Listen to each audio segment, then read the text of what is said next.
Adulting in the modern world almost always without fail leads to a midlife crisis. Every single person at some point or another, mostly men, I think, suffer with this probably more than women do. Men will have a midlife crisis, a point in their life where they go, what the hell am I doing? Why am I doing this? A complete disillusionment of life. It's usually after someone has a big success, or the routine of life is just a little bit too much of the same, and you start to wonder, what am I doing? Where do I go from here? What was I doing before? Why was I doing it? What am I doing now? And what's the point? Now, the solution that most people come to, or at least attempt to come to, is to buy a car. Why do they buy a car? Because it's one of the few things in your control in life is you can spend money. There's two big and expensive things that you can spend money on for most normal people: houses and cars. Houses are way too expensive to buy a luxury house just for the hell of it in a midlife crisis. But a car, you can just get a loan. You can spend loads of money on a car, and it feels like you're solving the problem. It feels like you've done something. It's like when it's a new year and you say, my resolution this year, I'm going to hit the gym. And then what's the first thing someone does? They get a gym membership. And then they go, well, I got a gym membership. Step one complete. I'll go to the gym tomorrow. And they just never do. But they felt like they accomplished something because they got a gym membership. And that's what happens with a midlife crisis when you buy a car, is you feel like you've done something. But after 3 months, it's just another car. The brand new car feeling fades, and you're just back to where you were. And I think you're probably in a worse position because you don't even have any more options, because that was it. Buy a car. That was it. That was the option. There is nothing else.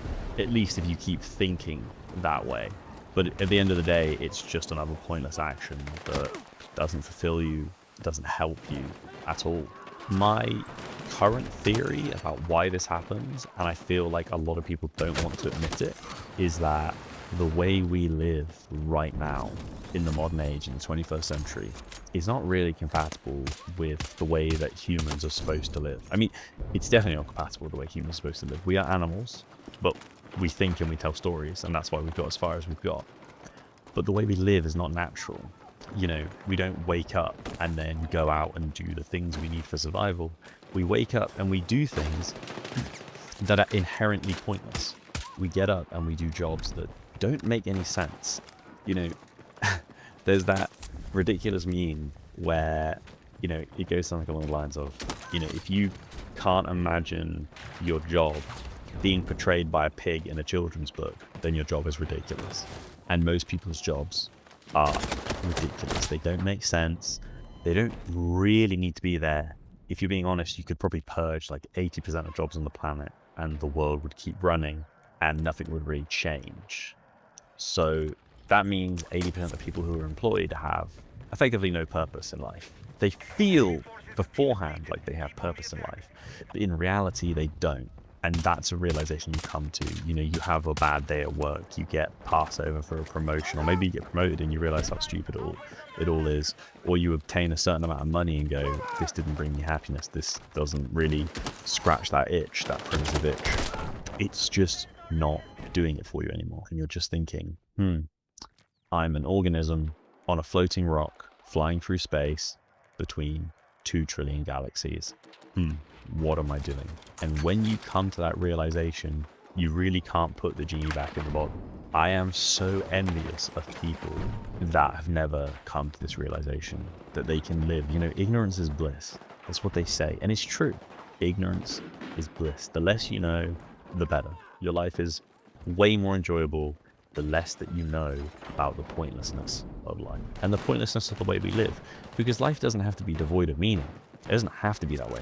It's just the life that we have created now is pointless. It's also in service of other people who basically suck up all the enjoyment of life. You know, when you actually get down into the weeds, it's 8 billion people are basically working so that 1,000 people can use the world as a playground. And you say 1,000 because that's like the big billionaires. But in reality, it's close. Like, you know, there's millionaires, you know, who are earning hundreds of millions. They're also using the world as a giant playground. So it's, you know, it's tens of thousands of people, probably hundreds of thousands of people. But the vast majority of people come to this realization of, what the hell am I doing? You wake up in the morning, the alarm goes off, you get up, you do a job that you hate, the people that hate you, that don't really care if you lived or died, you get paid. 2/3 of everything you got paid probably went to just living. Actually, now it's probably close to like 80%. Everything that you earned probably went towards living. And then you go home, you watch Netflix, you maybe see your kids for like an hour, you go to bed and you do it all again. And then, oh, don't worry, because you got Friday night, right? Well, you're going to be too tired to do anything, so you go to sleep. Oh, don't worry, you got Saturday. Well, Saturday you're going to have a sleep in because you're too tired from the week of work. And then maybe you do something in the evening, and then Saturday's over, it's Sunday, you get the Sunday scaries, and you're straight back to square one, and nothing's changed. You have no purpose, no direction, nothing. You're just a husk. There's nowhere to go. There's nothing to do. And our brains are just not wired for it, because all of your immediate needs are met, but they're met by unnatural means. So all your needs are met. You know, you've got food, well, you probably have food, and you probably have shelter. And then you're just like, okay, what else? Well, you have fun, right? It's like, okay, you can have some fun. Like, you can play video games, or you can go out for a hike or whatever. And it's like, yeah, you do that for a couple of hours, and that's like fun. And then you're just like, well, I still have to go back to all the pointless stuff before, and it just doesn't make sense. You know, you go out in nature and you go, wow, this feels right. Like, you sit out, you go out for a hike, you sit out in nature and you go, wow, this feels right. I kind of want to do this all the time. This feels like good. It feels grounded, feels good. And it kind of takes away that feeling of emptiness and pointlessness and that midlife crisis. But the world is not built for you to just be able to enjoy nature. It's like, no. You have to like sit in a cubicle and generate shareholder value. That's what you have to do. You know, effectively, to live in the world, you have to make yourself mentally ill. That's the world we live in. The world we live in is you have to force yourself to fight through mental illness. Like, the world makes you mentally ill, right? And then the people who are using the world as a giant playground, and even people that are just, you know, a little bit above you on the totem pole, are gaslighting you and saying, like, you know, you got some problems, dude. Like, you need to figure yourself out, and you need to get your act together, and you need to, you know, it's like, are you joking? Like, it's a joke, because the world is creating an entire generation or generations of people who are mentally ill, because I think more and more people aren't buying into it. I think more and more people are going, this is not right. And then you've got people telling them, well, this is the way it is. And there's this sort of like mental battle going on. But, you know, once you have those thoughts of what the hell are we doing, you can't really go back. There's no way back from it. The genie's out of the bottle. You're there. You're there. There's nothing. And it's even worse when people are telling you that you're wrong for thinking this way. Like, actually, life's pretty good, and actually, like, this is how it is, and this is how it's always gonna be, and you are wrong for thinking otherwise. Like, it always is so strange how much people would offend this way of living. You know, this way of, you will own nothing and be happy, and you will live to work, and you will die, and that is all. That is your life. You will wake up, you will work, you will sleep, and eventually you will die. And that is it. That's your lot. It's not a lot, but that's your lot. And it's not even little. You know, let alone a lot. It's not even a little. There's nothing. There's no substance. There's no meaning. There's no purpose. And you might say, well, you can have kids. It's like, yeah, kids are a great purpose. Kids are a great thing. When are you going to see them? Because you're at work for 40 hours a week. So when are you going to see them? What, for like 30 minutes in the evening? For like half of a Saturday? That's it. You still have other stuff to do. You have to do all the other pointless stuff, you know?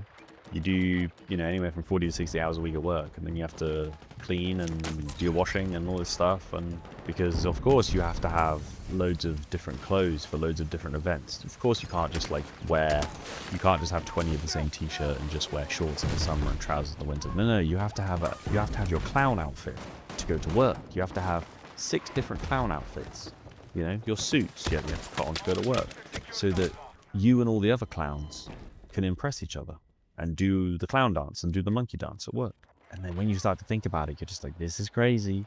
You know, no wonder people are having midlife crises. No wonder they're thinking, what the hell am I doing? Because if you actually stop for 5 minutes and think about it, it is completely pointless. But the world is designed to make you not think about it. It's pure stimulation, stimulation, stimulation, stimulation, all the time. Keep your eyes just peeled all the time. You're on edge all the time. It's always the next thing, always the next thing. So you don't have long enough to think about it. You know, buy into these ridiculous ideas. You know, wear your clown suit. You know, do all the things you're supposed to do.